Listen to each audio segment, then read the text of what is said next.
नमस्कार, मैं हूं अनुराग चड्ढा। इनसाइड विद अनुराग में आपका स्वागत है। दोस्तों, उत्तर प्रदेश में कोई भाजपा नेता या विधायक दूसरा ब्रजभूषण राजपूत ना बन जाए, इसके लिए आलाकमान पूरी तरह से हरकत में आ गया है।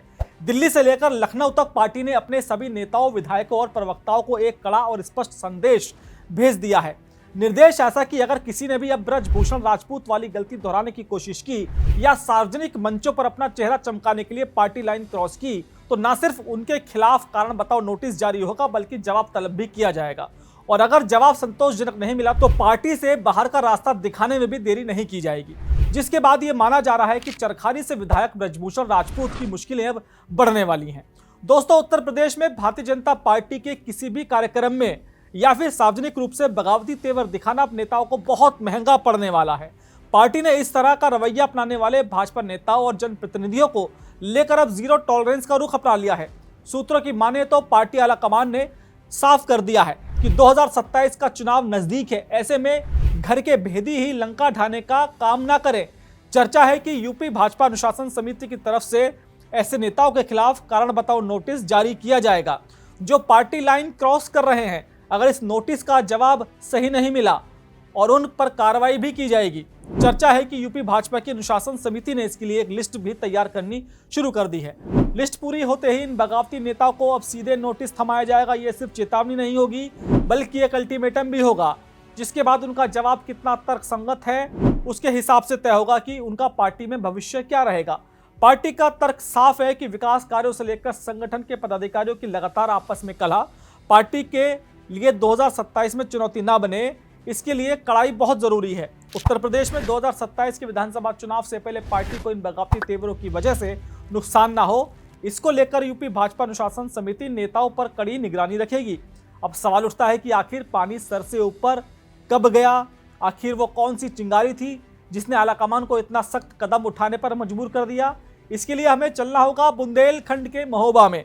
यूपी सरकार में कद्दावर कैबिनेट मंत्री और जल शक्ति मंत्री स्वतंत्र देव सिंह जब 30 जनवरी को एक सरकारी कार्यक्रम में हिस्सा लेकर लौट रहे थे, तभी चरकारी सीट से भाजपा के ही विधायक ब्रजभूषण राजपूत ने अपनी ही सरकार के कैबिनेट मंत्री का काफिला 100 ग्राम प्रधानों के साथ मिलकर बीच सड़क पर रोक लिया था। विधायक ब्रजभूषण राजपूत ने मंत्री स्वतंत्र देव सिंह के सामने अपने क्षेत्र की सड़कों की बदहाल स्थिति को लेकर नाराजगी जताई, लेकिन नाराजगी जताने का तरीका मर्यादित बिल्कुल नहीं था। दोनों के बीच जमकर बहस देखने को मिली। हालात उस समय और ज्यादा तनावपूर्ण हो गए जब विधायक के समर्थक और मंत्री की सुरक्षा में लगी पुलिस के बीच तीखी नोकझोंक शुरू हो गई। धक्का मुक्की और अफरा तफरी का माहौल बन गया। सड़क पर जाम लग गया और यह सब जनता और मीडिया के कैमरों के सामने हो रहा था। इस घटना ने लखनऊ से लेकर दिल्ली तक हड़कंप मचा दिया। विपक्ष को बैठे बैठाए मुद्दा मिल गया कि भाजपा के विधायक ही अपनी सरकार के मंत्री को घेर रहे हैं, यानी विकास कार्य ठप है। इस घटना से भाजपा की भारी किरकिरी हुई। माना जा रहा है कि ब्रजभूषण राजपूत का महोबा प्रकरण आलाकमान के लिए एक बड़ा अलार्म था। इस घटना ने पार्टी को यह सोचने पर मजबूर कर दिया कि अगर इसे यही नहीं रोका गया तो कल को हर दूसरा विधायक मंत्री का रास्ता रोककर खड़ा हो जाएगा, क्योंकि महोबा वाले प्रकरण के बाद जनता का समर्थन ब्रजभूषण राजपूत की तरफ हो गया था और सब उन्हें नायक बताने लगे थे। लेकिन दोस्तों, यह अनुशासनहीनता का वायरस सिर्फ महोबा तक सीमित नहीं था। अगर हम थोड़ा पीछे मुड़कर देखें तो हाल ही में यूजीसी के नियमों को लेकर जो विवाद हुआ, उसमें भी पार्टी को अपनों ने ही गहरे जख्म दिए। यूजीसी के नए नियमों को लेकर भाजपा के ही कई नेताओं ने पार्टी लाइन से हटकर अलग बयानबाजी करनी शुरू कर दी थी, जिसने सरकार को बैकफुट पर धकेल दिया था।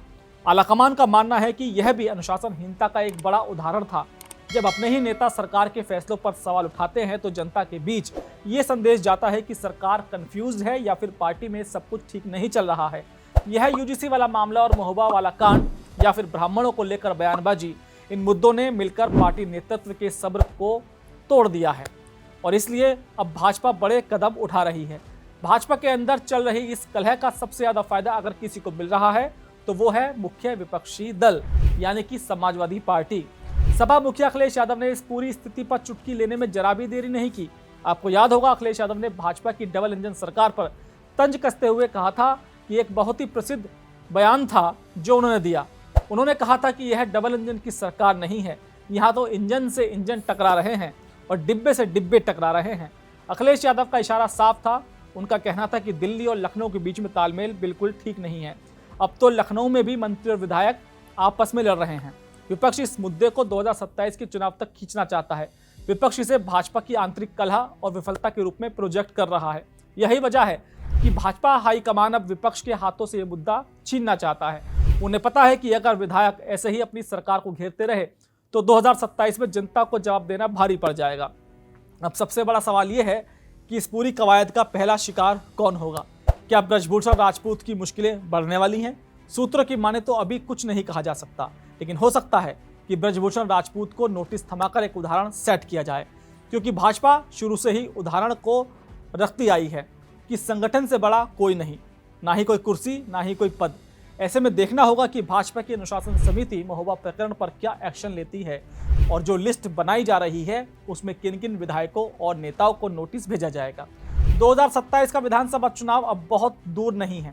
भाजपा जानती है कि उसकी लड़ाई सिर्फ सपा या कांग्रेस से नहीं है, बल्कि उसके अपने अंदर भीतर पनप रहे असंतोष और अनुशासनहीनता से भी है। पार्टी नेतृत्व का मानना है कि इस तरह की बयानबाजी से न सिर्फ संगठनात्मक एकता प्रभावित हो रही है, बल्कि जनता के बीच पार्टी की छवि को भी गहरा नुकसान पहुंच रहा है। इसलिए ये कड़ा निर्देश एक सिर्फ कागज का टुकड़ा नहीं होगा, बल्कि यह एक वार्निंग बेल है उन सभी नेताओं के लिए जो अपनी राजनीति चमकाने के लिए पार्टी की साख को दांव पर लगा रहे हैं। दोस्तों, मेरा ये विश्लेषण आपको कैसा लगा कमेंट बॉक्स में जरूर लिखकर बताइएगा। साथ ही साथ मेरे चैनल को सब्सक्राइब करना बिल्कुल मत भूलिएगा। तो दोस्तों, आपसे मुलाकात हुई किसी दूसरी खबर के साथ। नमस्कार।